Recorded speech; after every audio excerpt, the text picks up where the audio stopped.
Assalamualaikum warahmatullahi wabarakatuh. Kembali lagi di channel Ari Kurniawan 13. Oke, kali ini saya akan membahas sedikit yang sudah saya ketahui dari ulasan teman-teman dan dari forum Facebook dan lain-lain untuk build terbaru Android 10 Asus ZenBook Max Pro M1, yaitu build 438. Di build ini mungkin tidak membawa banyak perbaikan atau pembaruan di sisi fitur dan lain-lain.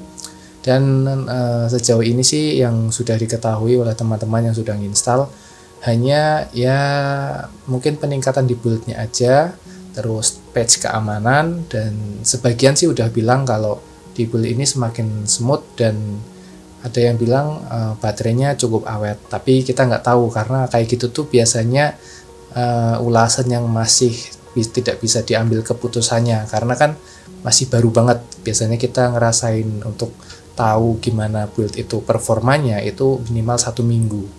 Nah, ini saya mau bahas untuk build terbaru Android 10 ini masih bisa dikatakan beta version yang kelima ya, berarti setelah mungkin yang belum tahu Android 10 di Asus ZenBook Max Pro M1 itu ada beberapa build sebelumnya, salah satunya mungkin 424, 409 kalau nggak salah ya, 424, terus 428, 432, dan ini 438.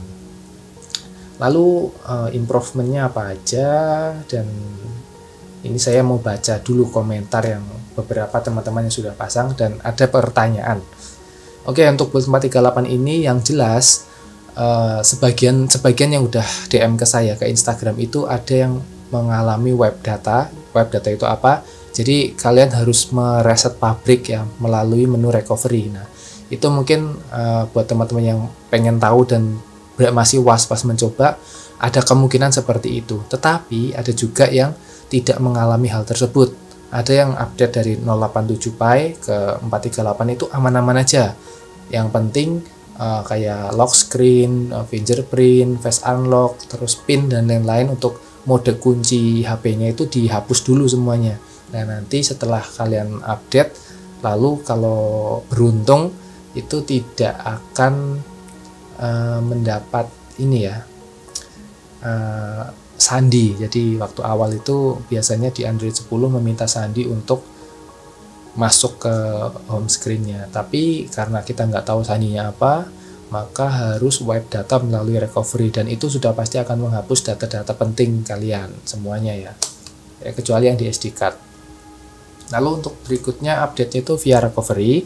Untuk update via recovery ya kalian mungkin udah banyak tahu, di channel saya juga sudah berkali-kali dibuat tutorialnya.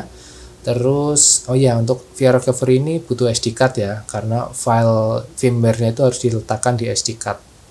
Nanti caranya ya kalian bisa kembangkan sendiri. Untuk build minimalnya itu di sini saya tulis ke build 060 ya untuk update ke 438 ini.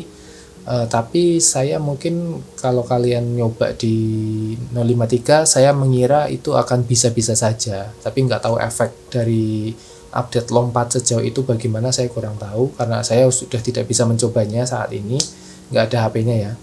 Jadi saya menyarankan lebih baik dari build 087 atau dari build Android 10, misalnya 424, 429 atau 432, itu jauh lebih baik ya, jauh lebih aman lah intinya.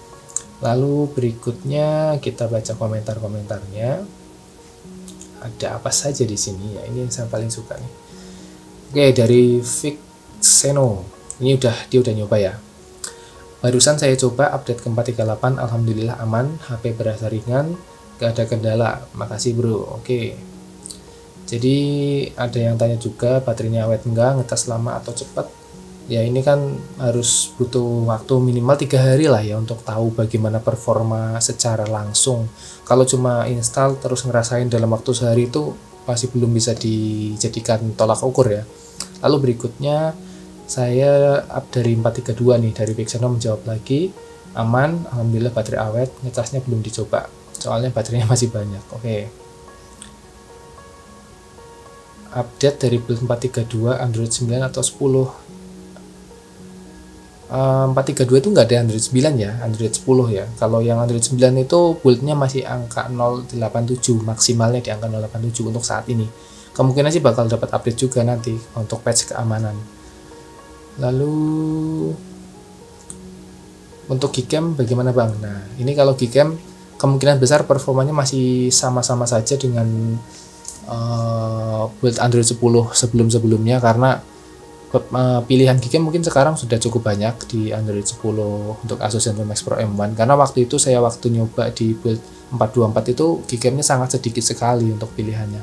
Kalau sekarang saya rasa sih pengembangan dari teman-teman yang udah ngoprek Gcam ini itu sudah lebih banyak, jadi untuk Gcam bisa langsung dicoba aja. Dan untuk Android 10 itu kamera to API sudah aktif, sudah enable, jadi tinggal kalian coba Gcam ini. Yang jelas di Android 10 itu sangat susah untuk install 2 atau 3 Gcam secara langsung, jadi harus gantian ya, kalian harus siapin kuota yang banyak buat download Gcamnya ya, coba-coba. Tapi ya coba-cobanya harus terukur ya, misalnya kalian baca-baca di forum nih Gcam yang bagus, nah baru kalian coba. Jangan asal buka website Kleos apa itu ya untuk penyedia Gcamnya, kalian download sembarangan, itu juga nggak akan berhasil. Oke, berikutnya linknya sudah error Bang, ini saya nggak tahu ya linknya, nanti saya coba lagi error atau enggak. Di website resmi masih belum ada ya, memang di website resmi biasanya telat ya, jadi ya seperti itu sih, udah dari zamannya Android Pie itu selalu kayak gitu. Jadi nanti di website resminya itu belakangan munculnya. Terus kita lihat lagi, ini dari review ini, apa gue doang yang masih stay di Pie, berasa sayang kalau bootloop di RAM 6. Untuk informasi aja ya, di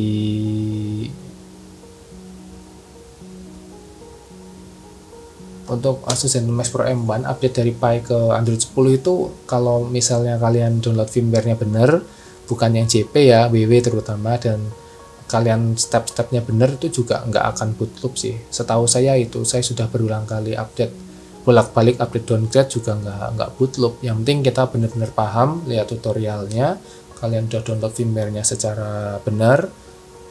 Intinya langkah-langkah kadang tuh banyak yang komplain ini itu Bang, kok ini kayak gini ya, ternyata memang si dianya sendiri nggak teliti, nggak baca dengan sepenuhnya gitu. Ada kolom deskripsi, terus nonton video yang di skip itu yang jadi permasalahan tersendiri bagi dirinya.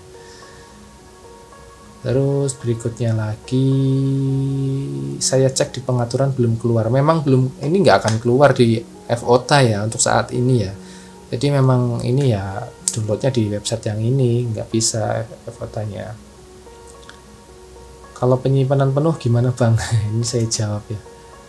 Kalau penyimpanan penuh ya kalian hapuslah file-file yang mungkin dianggap kurang penting atau aplikasi yang terlalu memakan resource atau storage terlalu banyak. Untuk 332 memang udah nyesek sih untuk tahun 2020. Apalagi game, terus kepentingan pekerjaan kalian itu udah semakin menumpuk pastinya.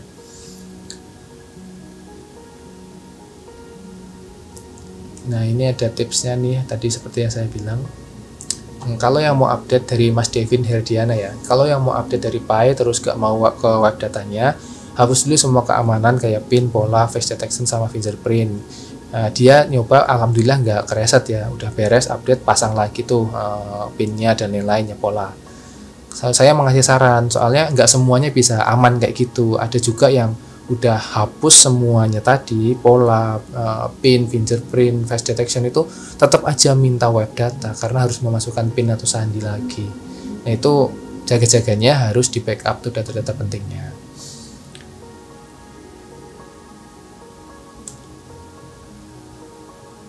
Ini ada lagi, kok nggak kebaca ya habis download, move ke SD card dan restart HP. Ya memang beberapa firmware nggak bisa kayak gitu ya, update manual, tapi harus melalui recovery. Dan ini Mas Vixeno sudah membalasnya. Oke, kita lihat lagi apakah ada. Oke ya, cukup segitu aja sih untuk saat ini. Memang tidak terlalu banyak yang review, kebanyakan masih pada takut ya. Tapi saya cari lagi, coba kita lihat grup mana nih, saya udah lama nggak main Facebook.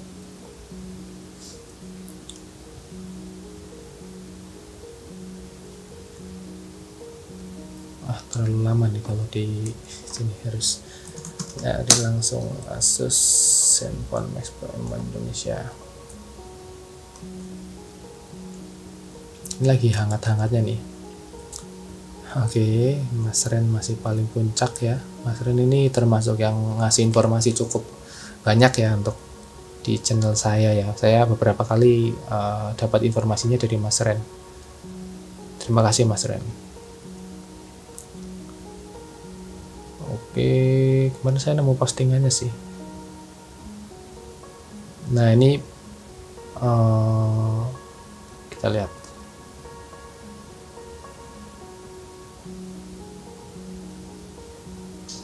Oke, ini ada yang bilang resmi ya.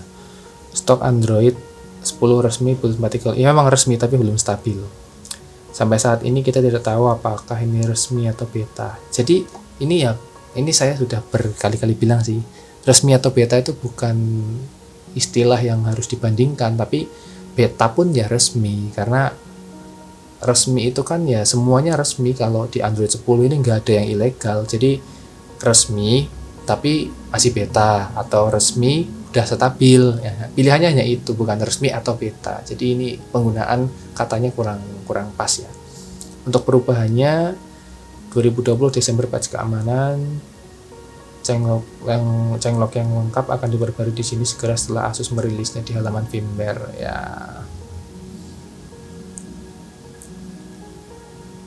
Oke. Ya, sejauh ini tidak ada perubahan yang begitu signifikan. Jadi buat teman-teman yang mau update, kalau kalian udah berada di Android 10, saran saya sih update saja. Toh ini juga, kalau saya yang berpikir begini, update baru pasti membawa hal baru, entah itu hanya kestabilan atau fitur baru, atau memang kadang juga ada hal yang lebih buruk daripada update sebelumnya. Tapi daripada penasaran, ya langsung update aja, nggak masalah menurut saya. Jadi aman, kalau amannya saya tetap aman ya. Ya itu tetap jaga data-data kalian di backup sebelum update. Ini itu aja sih mungkin untuk Bolt 438 yang sudah keluar. Kita cek di websitenya Asus.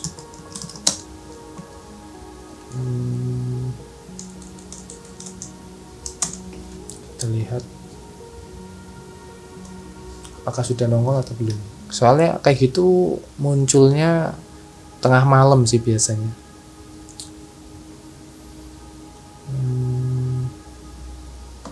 Support driver and tool ini Indonesia, biasanya yang udah duluan tuh India. Oh udah keluar 438 JP.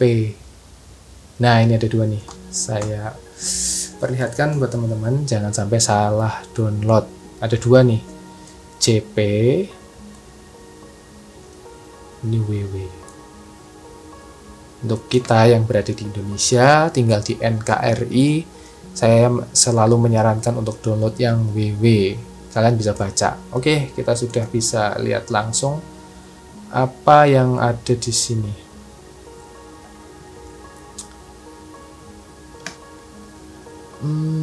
Developer version is not available. Ini masih developer version, berarti belum stabil. Improvementnya cuma Android security patch update APN data. Isu untuk yang sudah diketahui ya biasa ini ya, untuk minta password. Kalau kalian mengalami itu silakan ikuti step yang ada di link berikut ini, dan link ini akan memberikan solusi dengan cara wipe data via recovery. Itu yang sudah pernah saya bahas. Oke ya, linknya akan saya taruh di kolom deskripsi. Selamat mencoba buat teman-teman. Terima kasih sudah menonton. Wassalamualaikum warahmatullahi wabarakatuh.